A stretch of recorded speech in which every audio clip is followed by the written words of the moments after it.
The streets of downtown Chicago pulsed with life. Honking cars, hurried footsteps, the rhythmic chatter of people moving with purpose.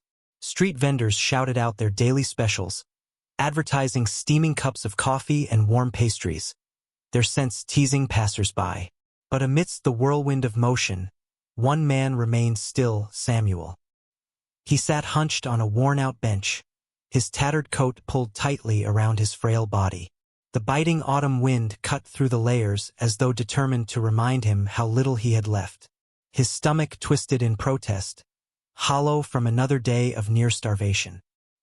He clenched his fingers inside the torn fabric of his gloves, willing himself to ignore the gnawing ache. No one noticed him. They never did. The world moved around him, through him, past him, like he was nothing more than a shadow. Once, a lifetime ago, he had been part of the rhythm, walking these very streets with confidence. A man with purpose and a name people remembered. Now, he was just another nameless figure on the sidewalk, blending into the city's forgotten corners. As he stared at the pavement, lost in the echo of memories he barely dared to recall, something unexpected happened. A man rushed past him, brushing against his shoulder. Too fast, too distracted. Samuel barely had time to register the weight that suddenly landed near his feet. A sleek black wallet. It lay there, barely noticeable against the gray pavement, yet its presence was undeniable. The stranger who had dropped it disappeared into the crowd, never realizing his loss. Samuel's heartbeat quickened as he reached for it with stiff fingers, his hands trembling. Not from the cold, but from something deeper. It was thick, heavy, high-quality leather, smooth and rich beneath his calloused fingers. Money. The weight of it told him that much before he even peeked inside. His breath hitched as he cracked it open, revealing the crisp edges of $100 bills neatly stacked. His mind reeled. There had to be thousands, enough to buy food for weeks, to get a decent jacket, maybe even a room for a few nights. His stomach growled, the hunger blinding. No one would know. The temptation was an insidious whisper, curling around him like a phantom from the past. It would be so easy. He had nothing. No home, no family, no future. But he still had his integrity, didn't he? His fingers hovered over the cash, his pulse drumming in his ears. Take it. No one would blame you. No one would even know. His grip tightened around the wallet, his breath coming in uneven gasps. His gaze darted around. Was anyone watching? Could he just slip a few bills out, just enough to eat, just enough to survive? Or should he turn it in? It was a moment of reckoning, the kind that defines a man. And Samuel had mere seconds to make his choice. Samuel sat frozen, his fingers tightening around the wallet as the battle raged inside him. The weight of it was almost suffocating, not just the money, but the choice. A single decision could alter the course of his life. His body screamed for relief. The hunger, the exhaustion, the biting wind that had long since numbed his fingers. It would all disappear, if only he took what had been carelessly lost. A few bills wouldn't hurt. No one would know. No one would care. But deep inside, another voice, quieter, but stronger, urged him to resist. And then, a memory surfaced. A different time. A different life. Samuel had once been a man people trusted. He had worked hard, built a life, supported a family. Honesty was something he had valued, something his father had taught him from a young age. A man's worth, his father used to say, isn't in his wallet, but in his word. But what had honesty gotten him? He had worked for a construction firm once, one that cut corners, exploited workers, and bribed inspectors to approve shoddy work. When Samuel discovered the truth, he couldn't stay silent. He reported it. He did what was right. And for that, he lost everything. The company blacklisted him. No one would hire him after that. The bills piled up. His wife, Ruth, had tried to stay strong. But when she got sick, they had no insurance, no savings left. He took whatever jobs he could. But it wasn't enough. He watched helplessly as the life he had built crumbled. As Ruth's health failed. As his daughter drifted away, unable to bear the sight of what their family had become. One choice, one act of honesty, and it had cost him everything. So why should he do it again? Samuel's grip on the wallet tightened, his pulse hammering in his ears. Then another memory, just as powerful. A stranger once giving him a warm meal on a freezing night. No questions asked. No judgment. Just kindness. The hunger clawed at his insides, but the weight on his heart was heavier. He sighed, his breath escaping in a cloud of mist. Then, with slow deliberation, he pushed himself to his feet. With each step toward the police station, the war inside him raged. Every instinct told him to turn back, to take what fate had placed in his hands. But Samuel held on to the only thing he had left, his dignity. He walked through the station's doors, his voice quiet but firm as he approached the front desk. "I found this," he said, placing the wallet down. "I think it belongs to someone important."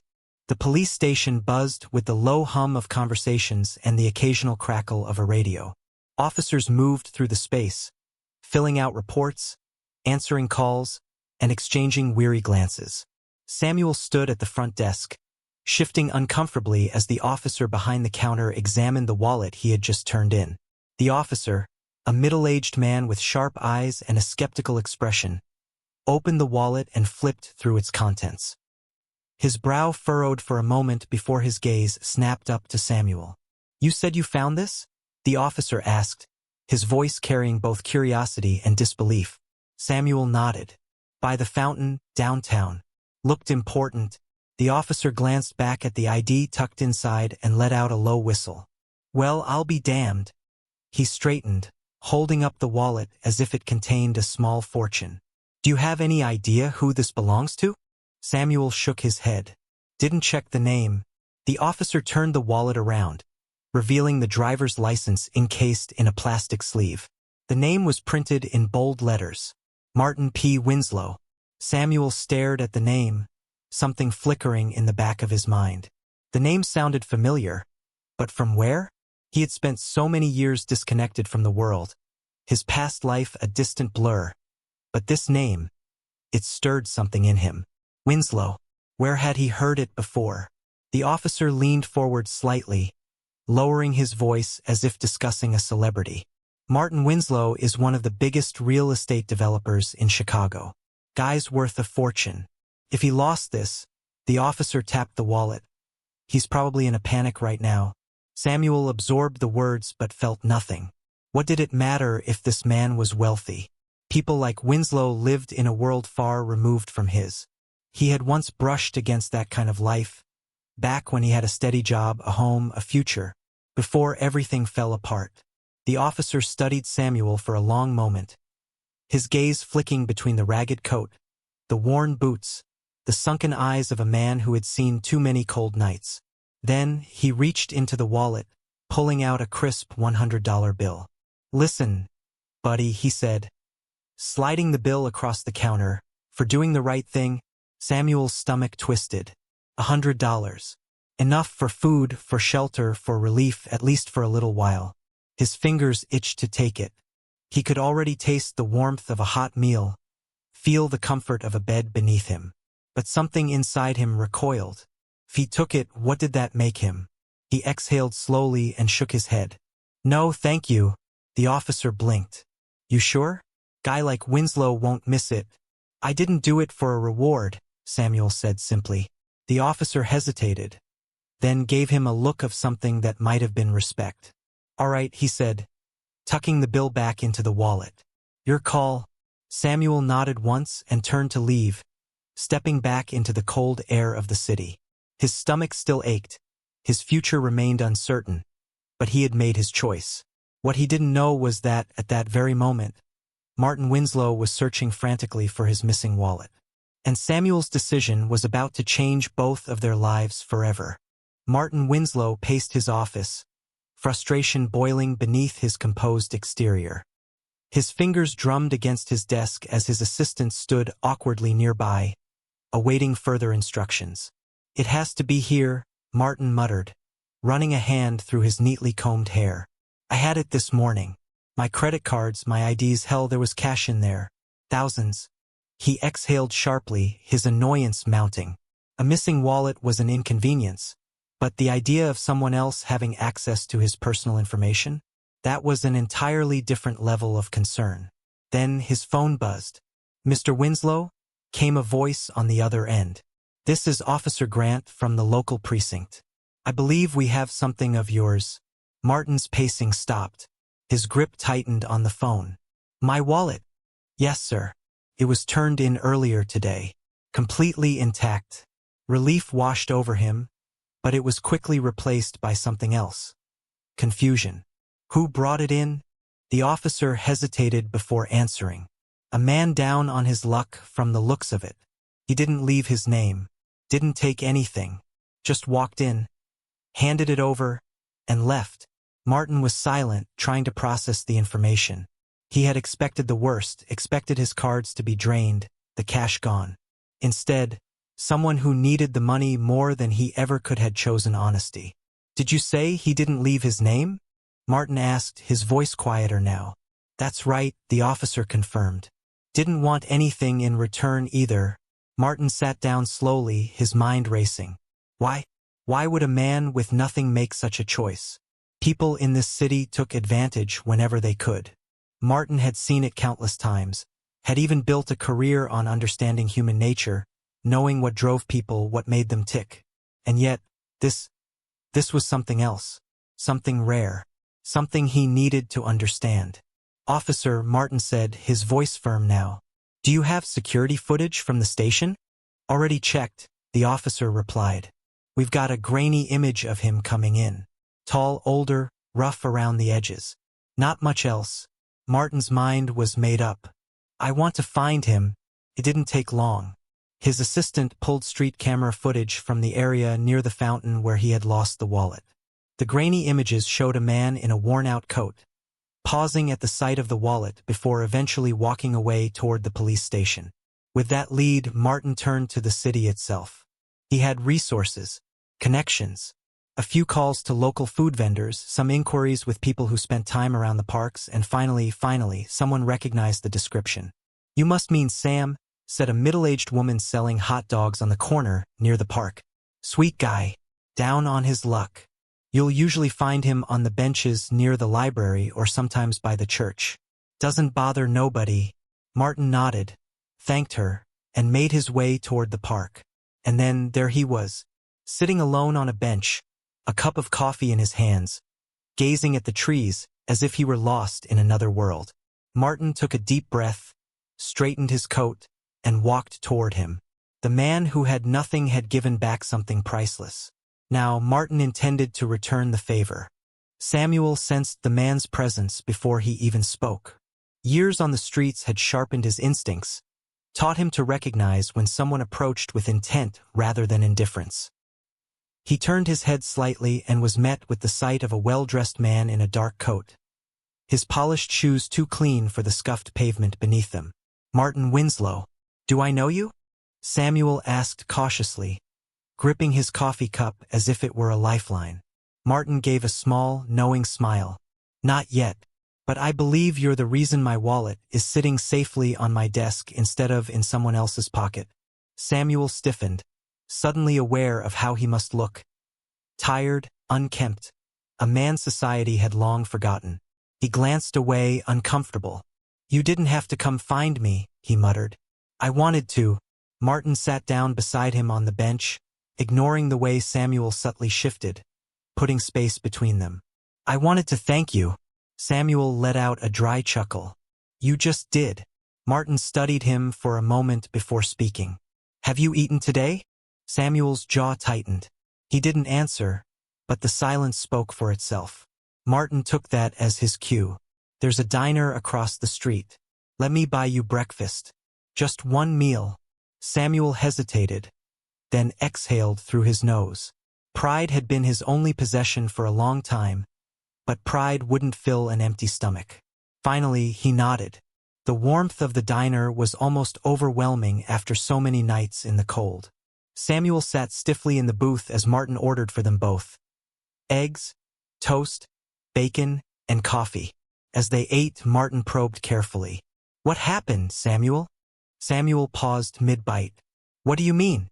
Martin sipped his coffee. "You're a good man. Honest. So how did you end up here? Samuel chewed slowly, staring at the steam rising from his plate. Then, in a quiet voice, he told the short version of his story. The lost job, the mounting debt, his wife's illness, the day he lost his home, and the slow, painful fade into homelessness. Martin listened, his expression unreadable. When Samuel finished, he expected pity. Instead, Martin sighed and leaned back. You know, he said, his voice carrying an unexpected weariness, I've spent years making money, building my business, growing my empire. People think I have everything. But lately, I feel like I have nothing that really matters. Samuel looked at him then, surprised. The millionaire and the homeless man, both feeling empty in their own ways. Martin drummed his fingers on the table, deep in thought. Finally, he leaned forward. I want to help you, Samuel. Samuel tensed. He had heard those words before. They always came with conditions, hidden motives, or worse, false hope. I'm not a charity case, he said sharply. Martin didn't flinch. I know. And that's not what this is. Samuel frowned. Then what is it? Martin met his gaze. It's an opportunity. You gave me something most people wouldn't have. Honesty. Integrity.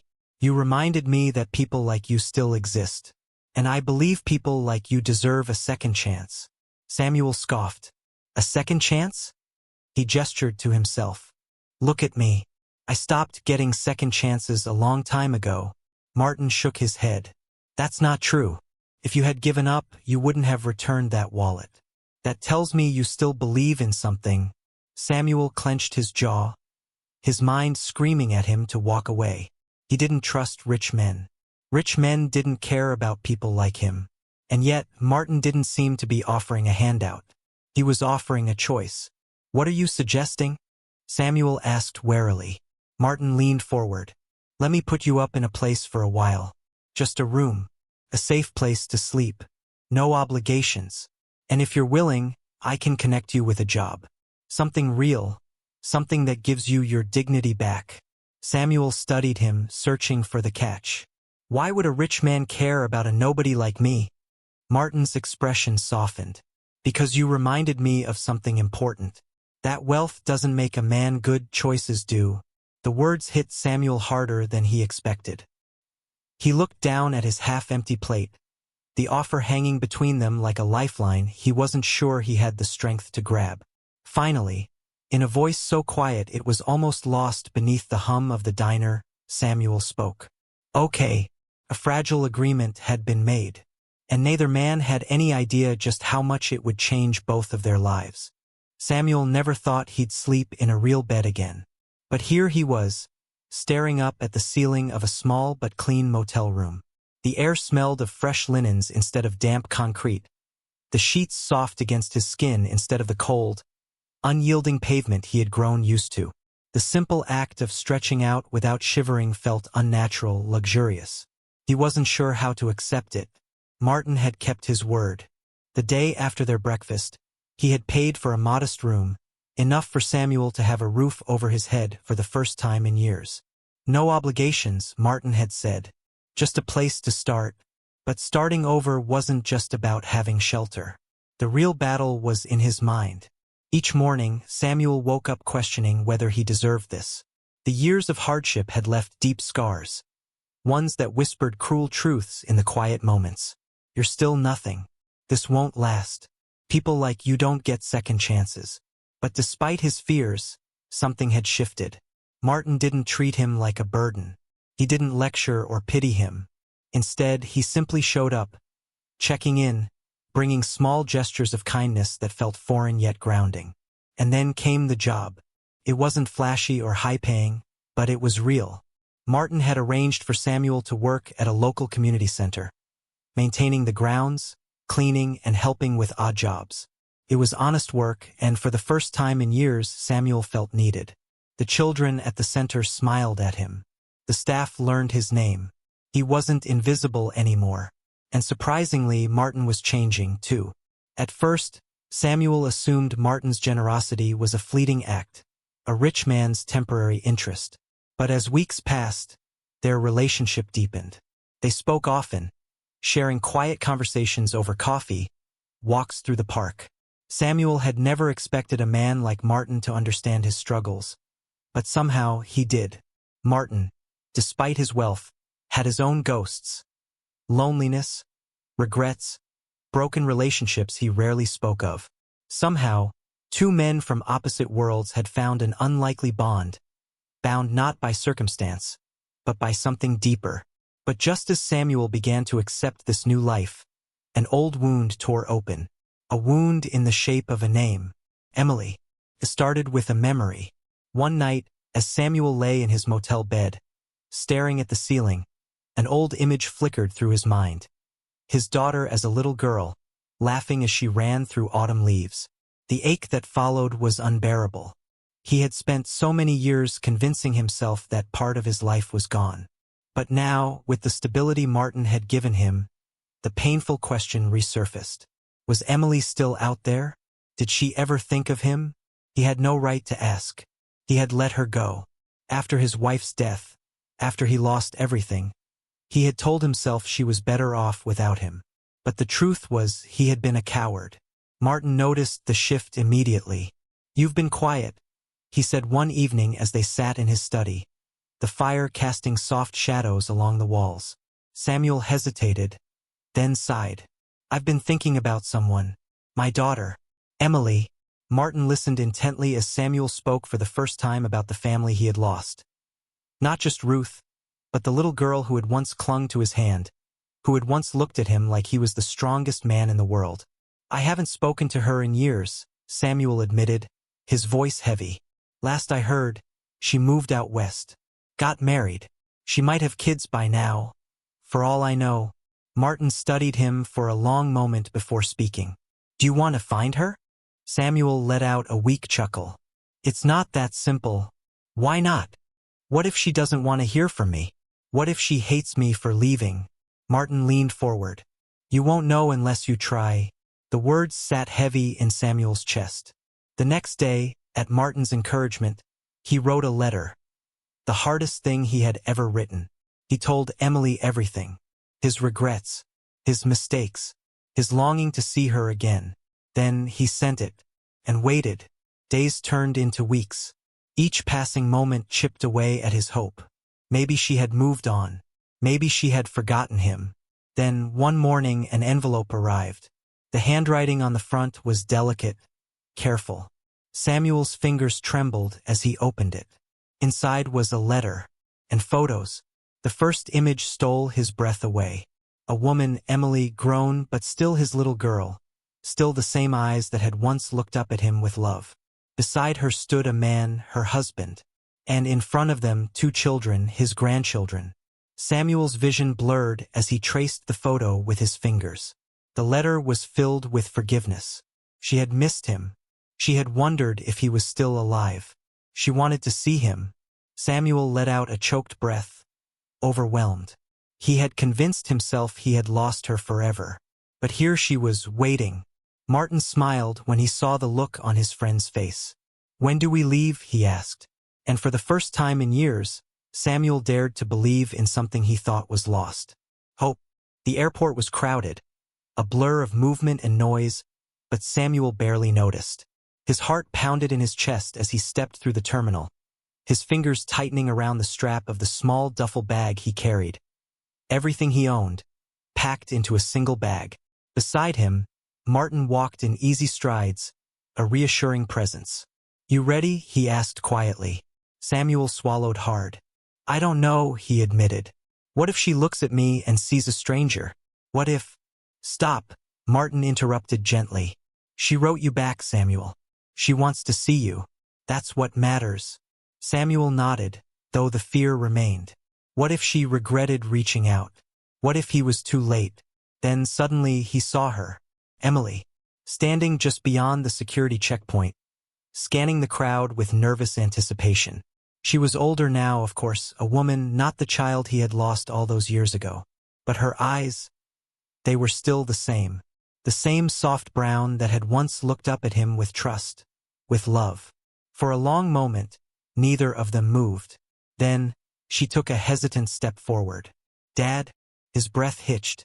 The word, Dad, felt like both a gift and a wound, a reminder of everything he had missed and everything he had somehow been given back. "I'm so sorry, Emily," he whispered, voice breaking. She shook her head. "You're here." And then, suddenly, she was in his arms, holding him tightly as though afraid he might disappear again. He held on just as tightly. Behind her, two small figures peeked out, her children, his grandchildren. Samuel released Emily just enough to kneel in front of them, his hands trembling. "Hi," he said softly. The little girl, no more than 5, tilted her head. "Mommy says your grandpa." Samuel swallowed the lump in his throat and nodded. "I'd like to be, if you'll let me." She smiled. A pure, innocent thing. Okay. And just like that, he wasn't alone anymore. When he returned to Chicago a week later, Samuel was forever changed. Martin was waiting for him at the airport, and when Samuel approached, there was no need for words. The look in his eyes said everything. "I have a family again," Samuel finally said, voice thick with emotion.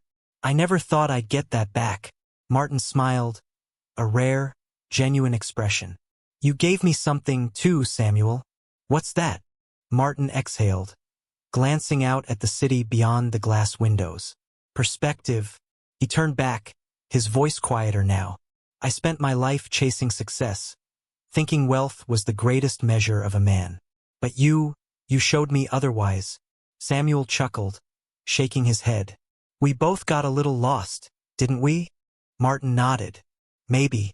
But sometimes, the people we least expect help us find our way back." They walked side by side, two men from completely different worlds, bound by fate, by choices, by the undeniable truth that the right decisions, no matter how small, can change everything. Because sometimes doing the right thing doesn't just bring rewards. Sometimes it gives us back our very lives.